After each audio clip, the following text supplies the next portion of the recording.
Hello बच्चों, आपका हमारे यूट्यूब चैनल आइडियल देव क्लास में स्वागत है। आइए बच्चों, आज हम 8th ग्रेड अभ्यास पुस्तिका सामाजिक विज्ञान कक्षा 6वीं जो बच्चों आपको राज शिक्षा केंद्र द्वारा दी गई है, इसमें देखते हैं हम अध्याय। आपने इसके पहले के वीडियो में अध्याय 1 अध्याय 2 पढ़ा होगा और लिखा होगा। देखते हैं अध्याय 3 आरंभिक नगर। क्या है अध्याय का नाम?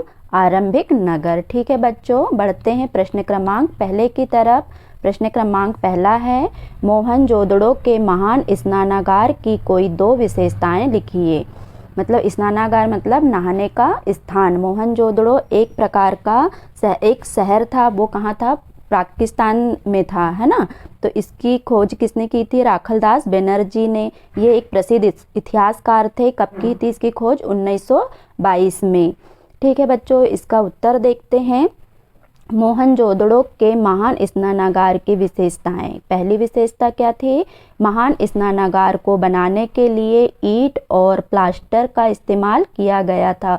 स्नानागार बनाने के लिए क्या किस किस का उपयोग किया गया था? ईंट और प्लास्टर का।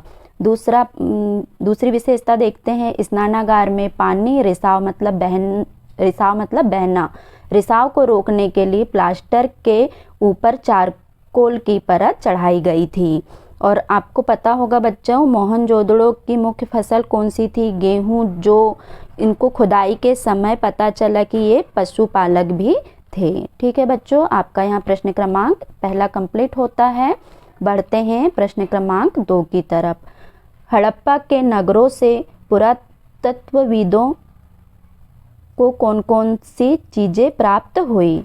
इसका उत्तर है, हड़प्पा के नगरों में पुरातत्वविदों को पत्थर, शंख, तांबे, कांसे, सोने और चांदी जैसी धातुओं से बनाई गई आदि चीज़ें प्राप्त हुई थी। ठीक है बच्चों, आपका यहाँ प्रश्न क्रमांक दूसरा कंप्लीट होता है। बढ़ते हैं प्रश्न क्रमांक 3 की तरफ। हड़प्पा कालीन नगरीय व्यवस्था की कोई 3 विशेषताएं लिखिए। हड़प्पा कालीन नगरीय व्यवस्था की कोई 3 विशेषताएं लिखिए। इन 3 विशेषताएं हैं। हड़प्पा सिंधु घाटी सभ्यता के नाम से भी जाना जाता है। इसकी खोज किसने की थी? हड़प्पा सभ्यता दयाराम साहनी ने। कब की थी बच्चों? 1921 में। यह एक नगरीय व्यवस्था थी। यहाँ कृषि करना इनका मुख्य व्यवसाय था और इनका काम था नगर निर्माण, सड़क निर्माण, भवन निर्माण, जल निकासी।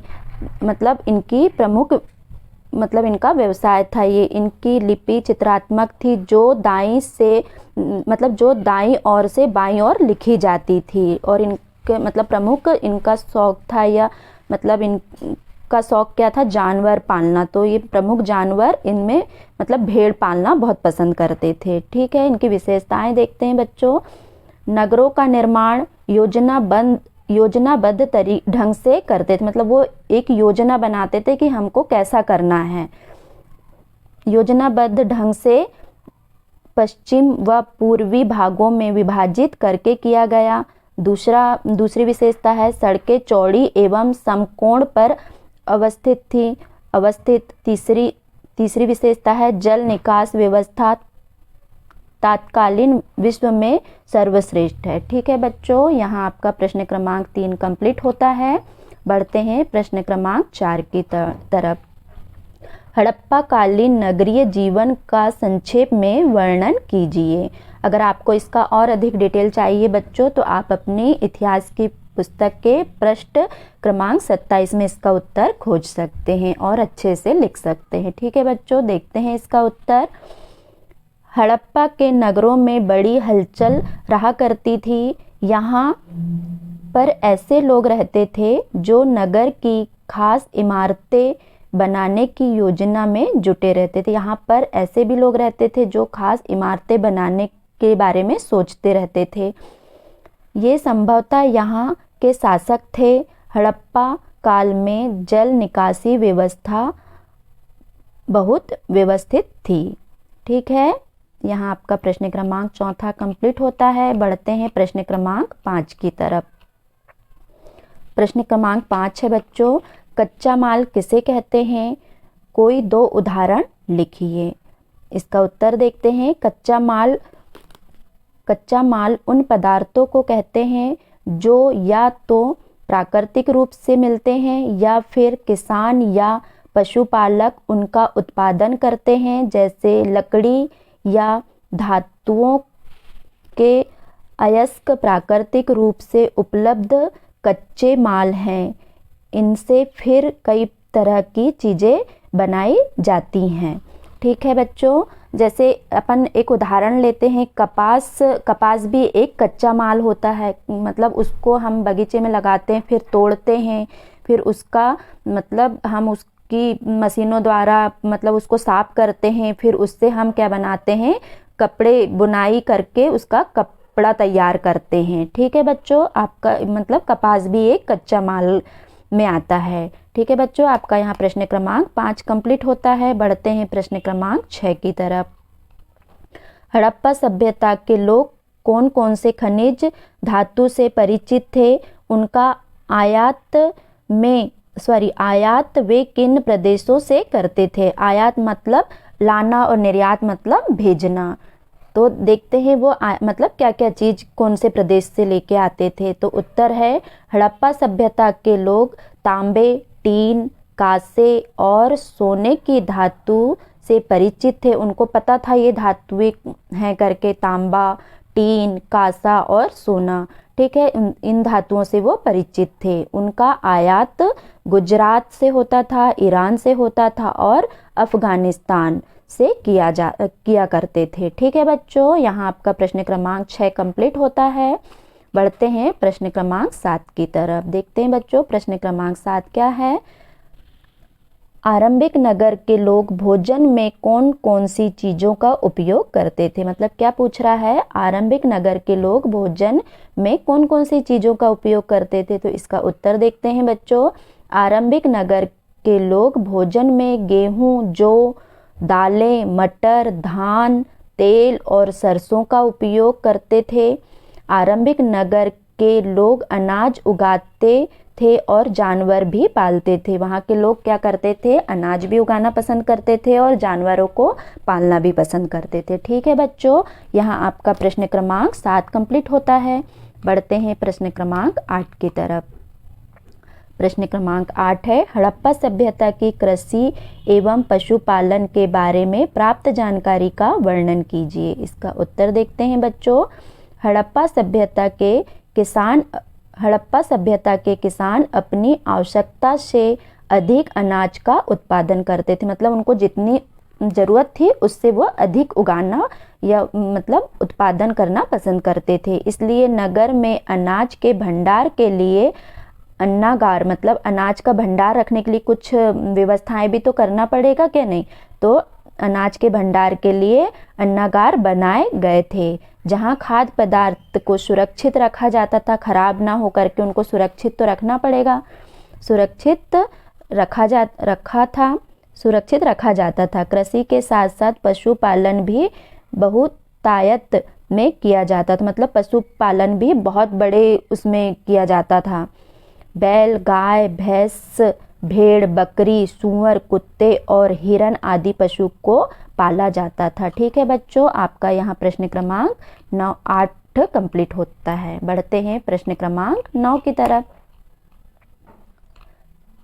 प्रश्न क्रमांक 9 है, हड़प्पा कालीन नगरों में थैलावीरा व लोथल की प्रमुख विशेषताएं लिखिए। इसका उत्तर देखते हैं बच्चों। अगर आपको इसका और अधिक डिटेल चाहिए तो आप अपनी पुस्तक इतिहास के पृष्ठ क्रमांक 31 में इसका उत्तर खोजकर लिख सकते हैं। उत्तर देखते हैं बच्चों इसका। कच्छ के इलाके में खदीर बेत के किनारे, कहाँ? कच्छ के इलाके में खदीर बेत के किनारे थैलावीरा नगर बसा था। वहाँ साफ पानी मिलता था। वहाँ कैसा पानी मिलता था? साफ पानी मिलता था और ज़मीन उपजाऊ थी।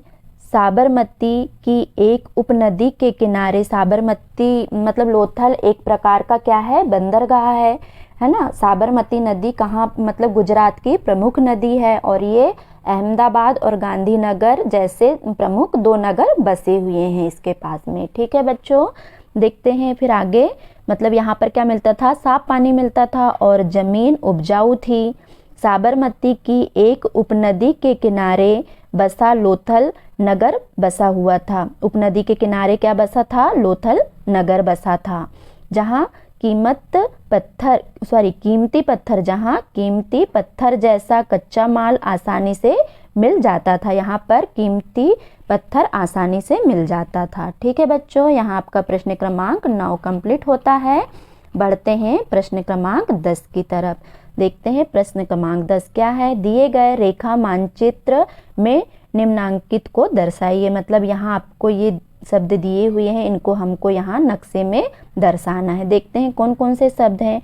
हड़प्पा, राखीगढ़, कालीबंगा, थैलावीरा, सुरकोतदा, लोथल, मोहनजोदड़ो, जुन्होदड़ो, गंगवेरीवाला। ठीक है बच्चों, यहाँ हमको ये चीज़ दी हुई है, इनको यहाँ भरना है। हड़प्पा, राखीगढ़, कालीबंगा, थोलावीरा, सुरकोतदा, लोथल, मोहनजोदड़ो, चुन्नहुदड़ो और गंगवेरीवाला। ठीक है बच्चों, देखते हैं हम आगे।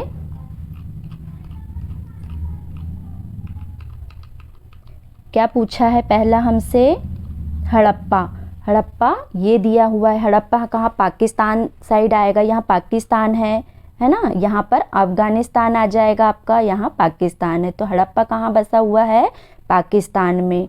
ठीक है बच्चों, ये वर्तमान में पाकिस्तान के पंजाब प्रांत में स्थित है और 1921 में इस स्थान की खोज किसने की थी, दयाराम साहनी ने की थी। ठीक है, अब बढ़ते हैं। आपको सेकंड चीज क्या पूछी है, पूछा गया है राखीगढ़।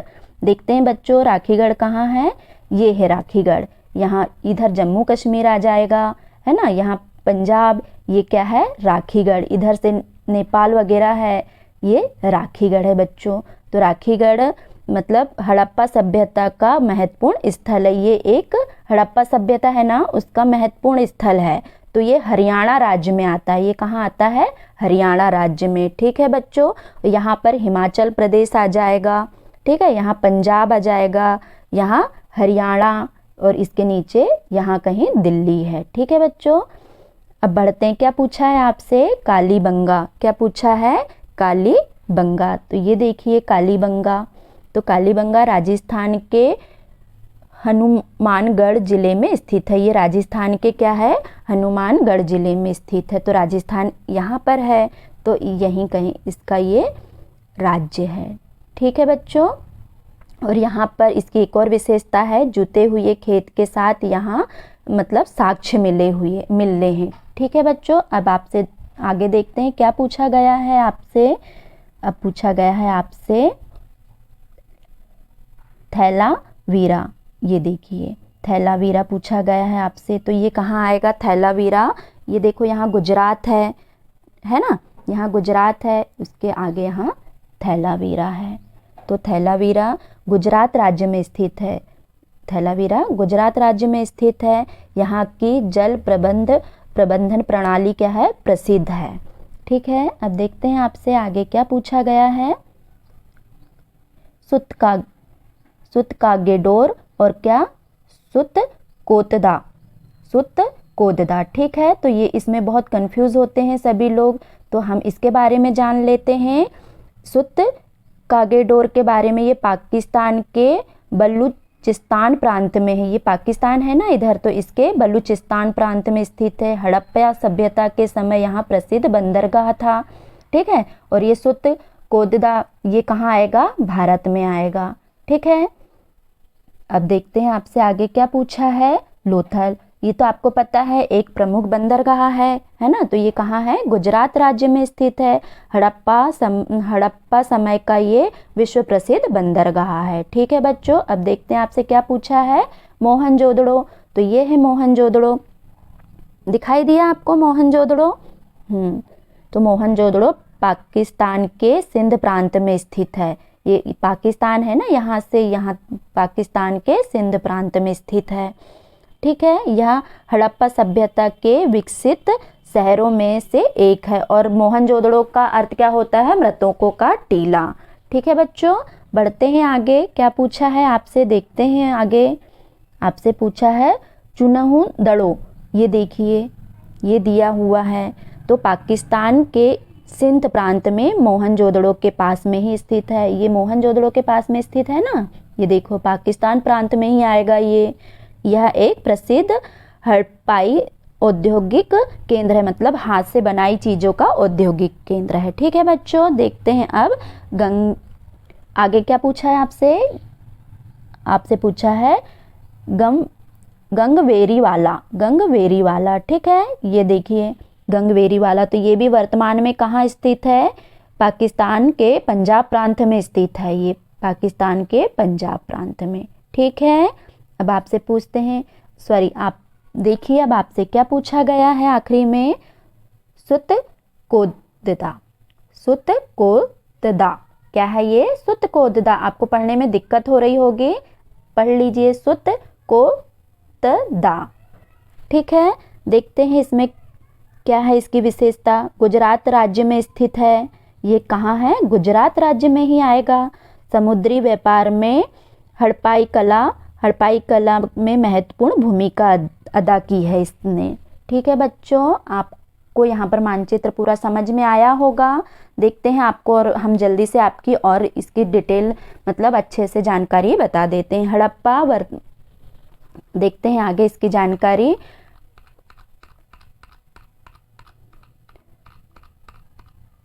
ये देखिए हड़प्पा वर्तमान में पाकिस्तान के प्रांत में स्थित है और 1921 में इस स्थान की खोज, सॉरी बच्चों यहाँ गलती से हमसे लिखा गया था दयाराम वो राखलदास बनर्जी, लेकिन इसके इतिहासकार कौन थे? दयाराम साहनी।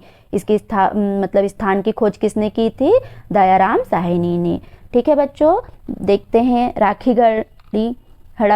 राखी गढ़ी की थोड़ी सी जानकारी बता देते हैं आपको। हड़प्पा सभ्यता का महत्वपूर्ण स्थल है, ये कहाँ है? हरियाणा राज्य में स्थित है। कालीबंगा राजस्थान के हनुमानगढ़ जिले में स्थित है। जुते हुए खेत के साक्ष्य मिलते हैं यहाँ पर। ठीक है, थैलावीरा गुजरात राज्य में स्थित है। यहाँ की जल प्रबंध प्रणाली बहुत प्रसिद्ध थी।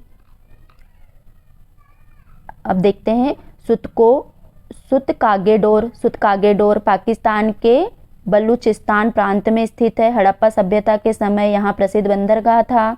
लोथल गुजरात राज्य में स्थित है, हड़प्पा समय का विश्व प्रसिद्ध बंदरगाह है। मोहनजोदड़ो पाकिस्तान के सिंध प्रांत में स्थित है।